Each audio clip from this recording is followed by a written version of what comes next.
Hello and welcome back. This is Jennifer Watley Nelson, and this is the third installment in our free training series on internet marketing for small business owners. So, this installment is how to win in internet marketing. What I'm going to do is take you through a case study of exactly how I got my start in internet marketing. I'm going to tell you where I started. I'm going to tell you what the mistakes I made were and how you can avoid those pitfalls. So let's jump into it, and I'm hoping that this is going to be really informational and really serve you. So let me tell you what I did first. And this is a case study in how not to get started. Like many people, I started out in social media. I did Facebook, I did LinkedIn, and I did Twitter.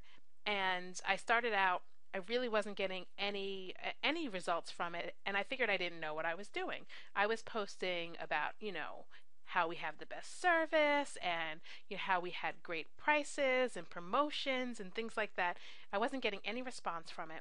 So I went and took an expensive social media course.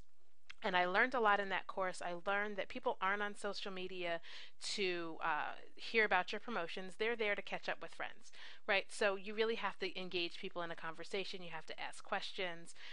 I learned a lot about how to engage people in social media. And so I embarked on doing it the right way. The reason it was the wrong approach, starting in social media, is that one, I had no plan to measure the return on the investment that I was spending.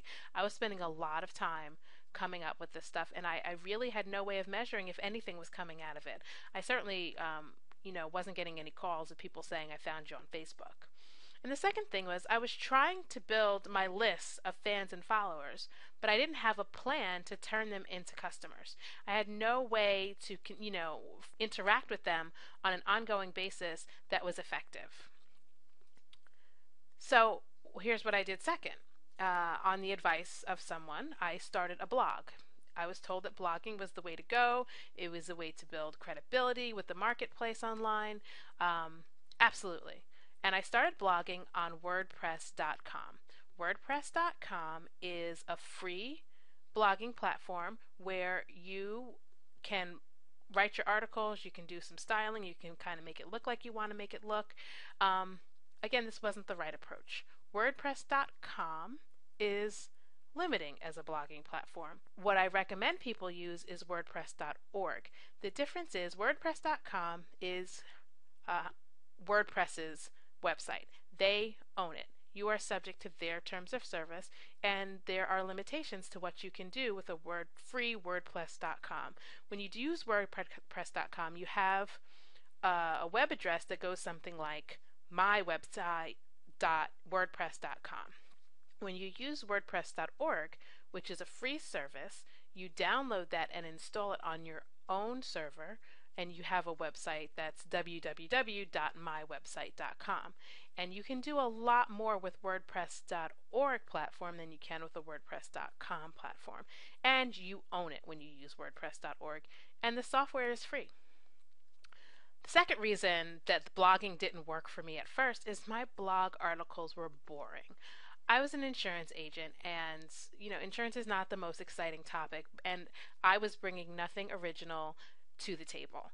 I was blogging on things that you could probably find a million articles about, how to save money, lots of things. There was nothing original. Plus, I don't really like to write, so this wasn't a sustainable thing for me to do. So, how did I get on the right track? I started learning WordPress, the .org version, and I put up my own blog and website. I started using social media to promote my blog articles. And I did keyword research so that I could write the articles that were about topics that people were searching for. I also got an intern to write my articles for me. And so let me talk about this a little bit. Once I had my websites up, my blog, I figured out a better way to use social media instead of just trying to put out random information that I thought would be interesting. I was doing research online to find out what terms people were typing into the search engines. That's what keyword research is all about. If people were searching for information on how to get their auto insurance premiums down, then I had to figure out a way to write an interesting blog article that gave people the information they were looking for. If people were searching for information on what's a deductible versus a co-payment when it came to health insurance, then that's the type of information that I needed to put onto my blog so that when the search engines were serving up results to people who are doing these searches, it would see that my articles were relevant and then give them that information. Getting an intern to write my articles for me was key.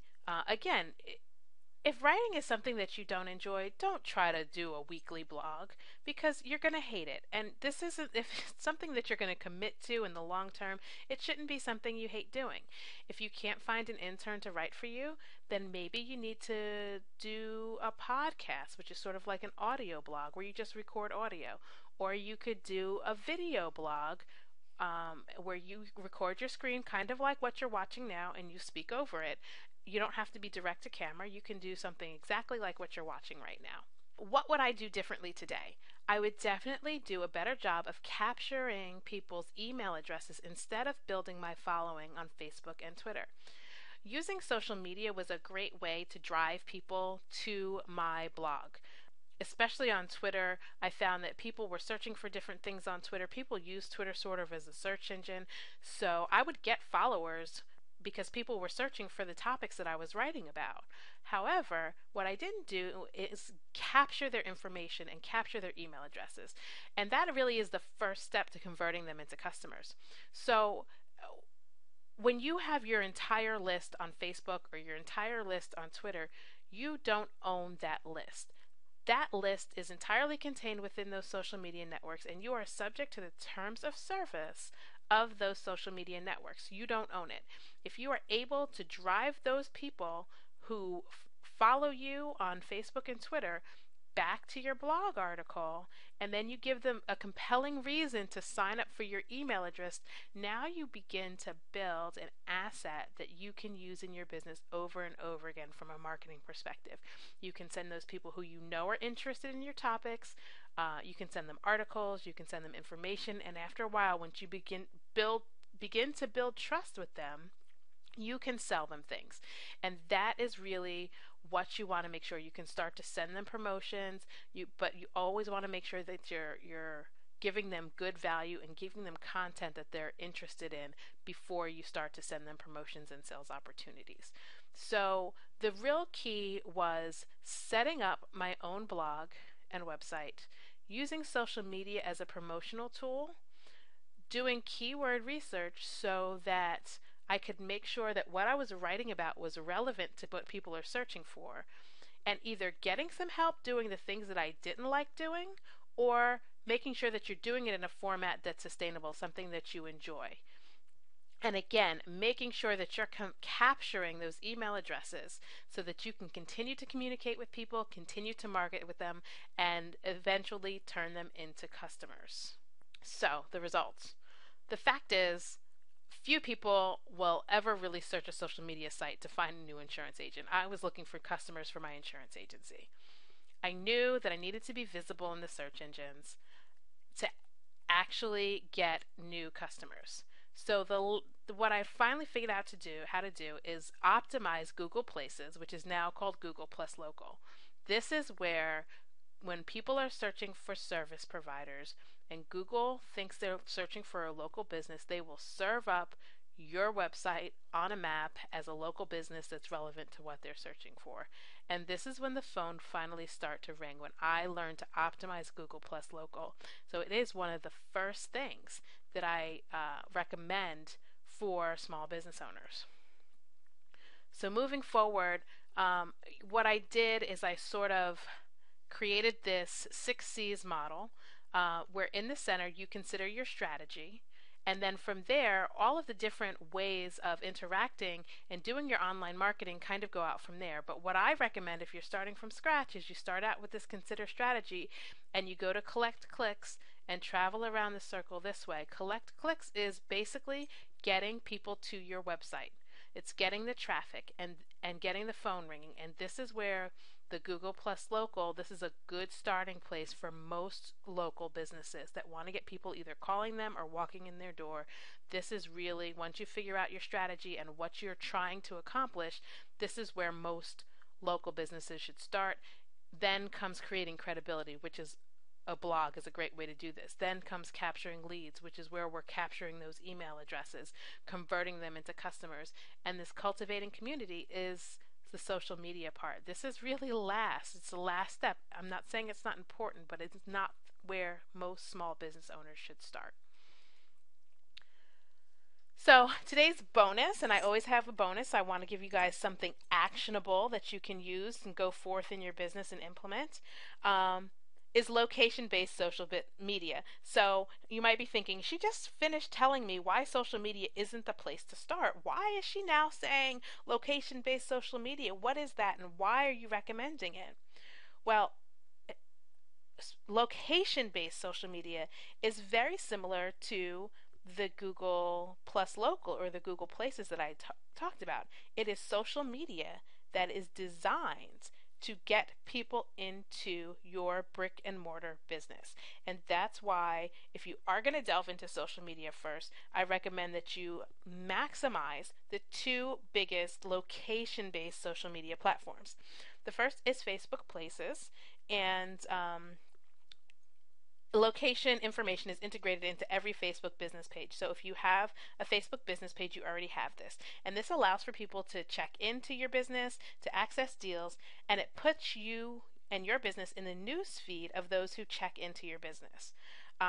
Foursquare is really cool because it takes that check-in notion a step further, and it adds a gaming aspect to the check-in. So you can tie promotions and special deals to the amount of times that someone checks into your business. There's something in Foursquare called the mayor, where the person who checks into your business the most gets special deals. So it becomes a thing where it drives repeat business. It drives people to come back and check in. If you have a compelling offer for, checking in the first time, or checking in 5 times, or becoming the mayor, if you can offer specials and deals, this is a great way to get repeat business, because for the people who use it, they use it a lot.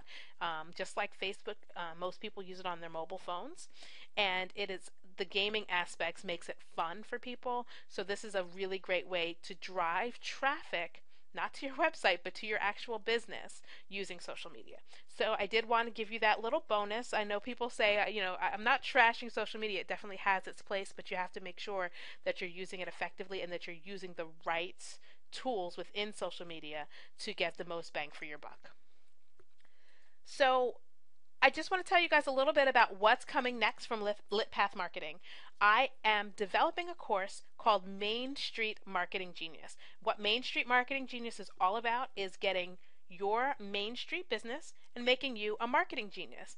What you're going to learn is how to implement the 6 C's diagram that I showed you, exactly how the pros do it. I mean, this is how marketing agencies do it. So it's going to add speed to your internet marketing efforts, because I'm going to tell you exactly what to do, when to do it, how to do it. You'll get step-by-step video instructions. You'll get an implementation schedule.